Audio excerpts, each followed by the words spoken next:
ગુજરાત પ્રદેશ કોંગ્રેસ સમિતિના મહામંત્રી શ્રી સંદીપ માંગરોલા સહિત જિલ્લા પ્રમુખ રાજેન્દ્રસિંહ રાણા, પૂર્વ પ્રમુખ પરિમલસિંહ રાણા, સુલેમાન પટેલ, અરવિંદભાઈ દોરાવાડા, જયકાંત પટેલ, સુરેશ પરમાર, રાયજીભાઈ પરમાર અને ગ્રામ પંચાયતના સભ્યો સાથે કડોદરાના ગ્રામજનો વાગરા તાલુકાના કડોદરા અને આસપાસના ગ્રામ્ય વિસ્તારોમાં મનરેગા અંતર્ગત થયેલ ભ્રષ્ટાચાર સામે જનજાગૃતિ અભિયાન અને પ્રતિકાત્મક જનતા રેડ યોજવામાં આવી હતી, જેમાં કોંગી અગ્રણીઓએ કડોદરા ગ્રામ પંચાયત ભવન મનરેગા યોજનાના કામોમાં જેસીબી અને મશીનરીની કામગીરી કરી મજૂરોના નામે ફરજી પેમેન્ટ બતાવવામાં આવ્યા હોવાના અને બિલો ઓવર એસ્ટિમેટ કરી ગ્રામ્ય તંત્રના તાંત્રિક અધિકારી આયોજકોએ મંજૂરી આપવામાં આવી હોવાના આક્ષેપ સાથે સરકારી રકમ એજન્સી દ્વારા સમય પહેલાં જ ઉપાડાઈ, પરંતુ કામ પૂર્ણ ન થયું હોય તેવા અનેક દ્રષ્ટાંતો હોવાના આક્ષેપ પણ કર્યા હતા।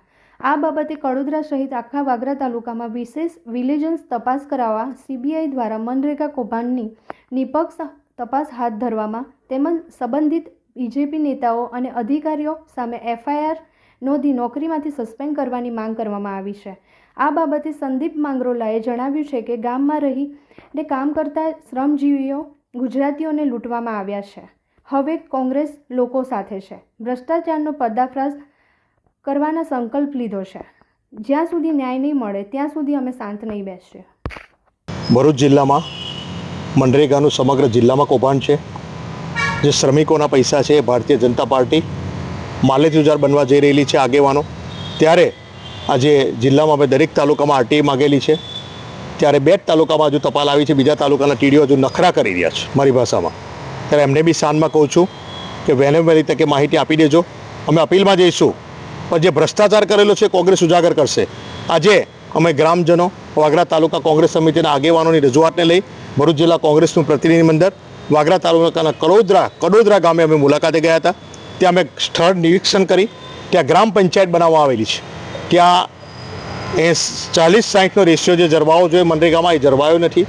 ત્યાં જે કાર્ડ પર નામો છે રોજગારોના, એમાં પણ જે માલેતુજાર છે એ લોકોના નામો છે, જે પૈસાદાર છે, જે જોબ કરે છે એ લોકોના નામો છે, જે ખરેખર શ્રમિક મજૂર છે। મનરેગા યોજના જે શ્રમિક મજૂર છે એને રોજીરોટી આપવા માટેની યોજના છે, ત્યારે આ લોકોના નામો લખી બોગસ પૈસા ખાવાની આ સ્કીમ જે ભારતીય જનતા પાર્ટીએ બનાવી દીધેલી છે એને કોઈ સંજોગોમાં કોંગ્રેસ ચલાવી નહીં લે। અને આ ભ્રષ્ટાચારને ઉજાગર કરી આજે અમે શ્રી ડિસ્ટ્રિક્ટ નિયામકશ્રીને મળવા પણ આવેલા છે અને એમને પણ અમે પ્રતિનિધિ મંડળ દ્વારા મૌખિક અને લેખિત પર રજૂઆત કરી છે કે એની તાત્કાલિક તપાસ થવી જોઈએ અને જે ગુનેગાર છે એની અમે ફોજદારી ગુનો નોંધાવવો જોઈએ એવી રજૂઆત પણ અમે કરેલી છે।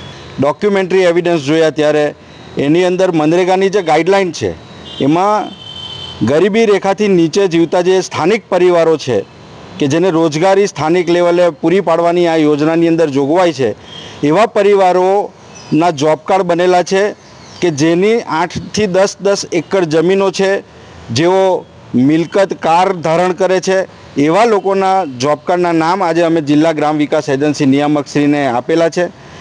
જે સૌરાષ્ટ્રની એજન્સી છે એ એજન્સીએ પણ જે મટીરિયલ સપ્લાય કર્યું છે એ મટીરિયલ પણ ગુણવત્તા વિહીન છે અને પૂરતા પ્રમાણમાં મટીરિયલ સપ્લાય નથી કર્યું। એના માટે જીએસટી ટ્રેકર જે છે તો ખાણ ખનિજ વિભાગમાંથી એના ડેટા મંગાવીને એની પણ તપાસ હાથ ધરી અને આ કેસની અંદર પોલીસ ફરિયાદ દાખલ થાય અને કોંગ્રેસ જનતા રેડ સમગ્ર ગુજરાતની અંદર અને ભરૂચ જિલ્લાની અંદર જ્યાં જ્યાં આવા ભ્રષ્ટાચારનો કામો થયેલા છે ત્યાં જનતાને સાથે રાખીને હવે કરવાની છે।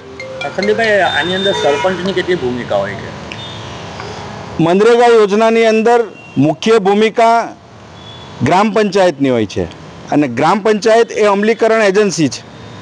જ્યાં પણ ગ્રામ પંચાયતની વાત આવતી હોય એટલે સરપંચ એ સંસ્થાનો મુખિયા છે અને સરપંચની પૂરેપૂરી જવાબદારી છે અને સરપંચના નેજા હેઠળ જ આ ભ્રષ્ટાચાર થાય। જો સરપંચ ઈચ્છે તો આ ભ્રષ્ટાચાર થઈ ન શકે। જો ભ્રષ્ટાચાર નીકળે તો સરપંચ અને એની પાછળની જે ટીમ છે આખી ગ્રામ વિકાસ એજન્સીથી લઈ અને ટીડીઓ તલાટી આ તમામ લોકો જવાબદાર છે। સાથે આઉટસોર્સિંગની જે એજન્સીઓ છે એ આઉટસોર્સિંગની એજન્સીઓ જે છે એ પણ સપ્લાયર દ્વારા નીમવામાં આવેલી છે, માત્ર સરકારનું નામ છે અને એ તમામ લોકો જવાબદાર છે। એ તમામની ઉપર કાર્યવાહી થાય, તપાસ થાય તો આ કૌભાંડ ખૂબ મોટું કૌભાંડ છે અને એની અંદર ભારતીય જનતા પાર્ટીના કમલમ અને સરકારના તમામ મંત્રીઓ, ધારાસભ્યો, સંસદ સભ્યો, તાલુકા પંચાયતના સભ્યો, જિલ્લા પંચાયતના સભ્યો, તમામ લોકો સંડોવાયેલા છે.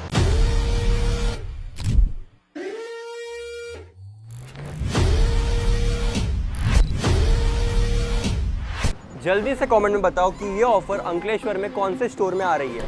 हम चूज करेंगे 3 लकी विनर्स और जिसने भी राइट आंसर दिया उनको मिलेगी exclusive coupon. Share this reel to your friends and comment करना मत भूलना.